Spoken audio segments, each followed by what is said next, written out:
Everybody, welcome to a Wednesday morning Mike Talk. So glad that you guys are with me again. I got this crappy in-room coffee, and soon I'm going to go get some real stuff. But hope you guys are having a good week. It's midway through. I'm working on a sermon. Hope you go to all things Song and Sword, songandsword.com, or watch us on the YouTube channel. If you've missed some Mike Talks, go back and listen to them. If you missed Sunday's sermon, it's still not too late to go back and listen to it. A great sermon about eyewitness, talking about the Apostle John. And then this Sunday, get ready to invite your friends, because we're going to do this great sermon from Leah, the first wife of Jacob. By the way, I want you guys to know I'm praying for you. This is the way I get the prayers.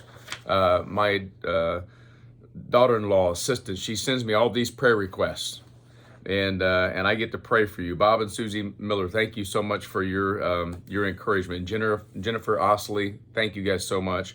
Barb, I want you to know that I'm praying for Laura and her upcoming test, and it's just a good way to stay in touch. So you can see we're getting tons of encouragement. We're also getting tons of requests, and we're praying for you. We're walking this journey with you.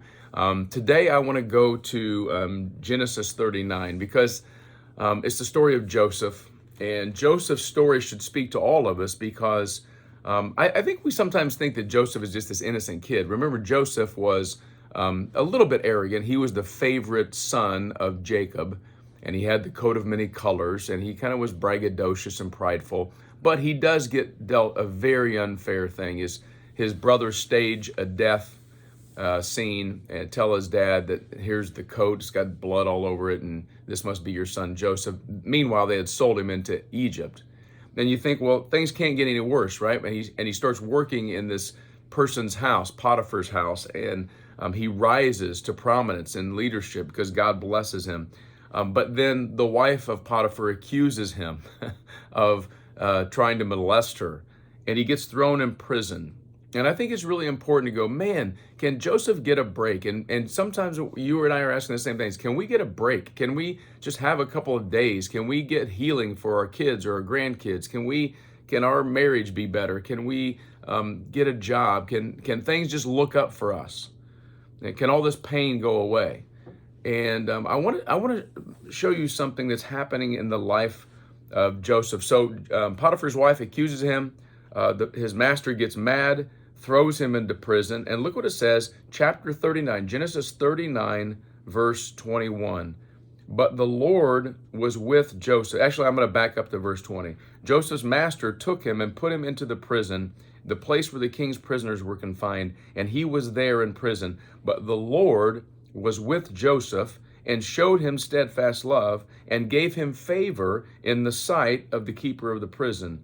And the keeper of the prison put Joseph in charge of all the prisoners who were in the prison.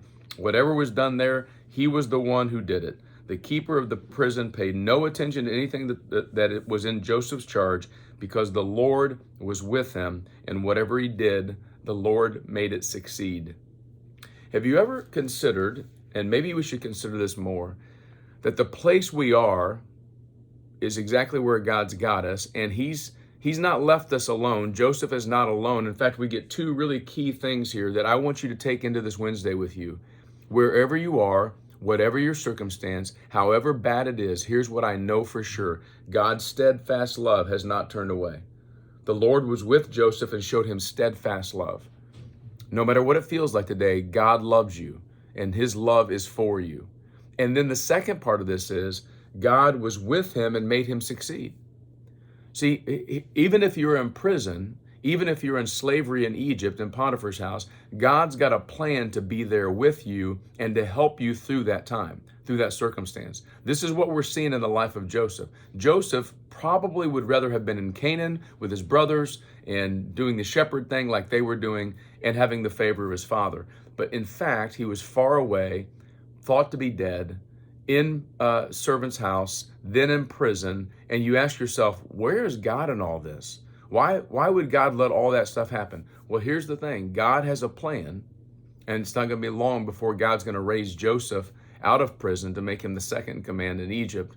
But in the meantime, some of us today are experiencing the prison and the unfairness and the pain of life.